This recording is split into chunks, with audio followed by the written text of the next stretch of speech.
Ce qui s'est passé est une attaque de 25 assaillants, 24 plus précisément, une sorte de ramassis de bandes nickelées qui sont venus avec des armes, des coupe-coupe, des couteaux. Ils sont venus à bord d'un véhicule qu'on appelle communément Dina. Ils étaient 25 personnes, un ou deux véhicules, l'enquête va le confirmer. Et le véhicule a semblé être en panne devant la présidence. Et comme le véhicule a semblé être en panne dans la présidence, ils sont descendus de façon violente et ils ont poignardé les 4 gardes qui étaient présents. Ils ont tué un et blessé grièvement 2 et un autre est blessé, mais sa vie n'est pas en danger. Ensuite, ils ont pu pénétrer à une courte distance à l'intérieur de la présidence.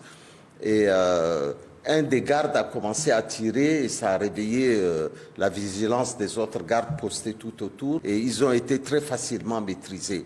On a constaté qu'ils avaient beaucoup d'alcool, des petites bouteilles d'eau remplies d'alcool, on dirait du whisky ou quelque chose comme ça, et avec un peu de drogue. Ils étaient complètement drogués, du moins les survivants.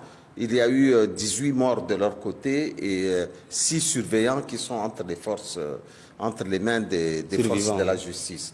Ce sont des gens qui viennent d'un quartier de la ville de N'Djamena et je me garderai de donner le nom de ce quartier pour des besoins de l'enquête. C'est vraiment un ramassis de pieds nickelés. Ils n'avaient aucune arme de guerre et leur tentative était une tentative désordonnée, complètement incompréhensible.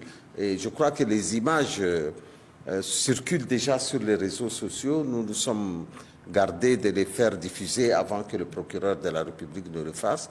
Il y a eu beaucoup de spéculations autour, mais je tiens à rassurer l'ensemble des Tchadiens. Le dispositif militaire d'ailleurs autour de la présidence a été levé en grande partie. Il n'y a qu'un dispositif de sécurité très simple qui est là.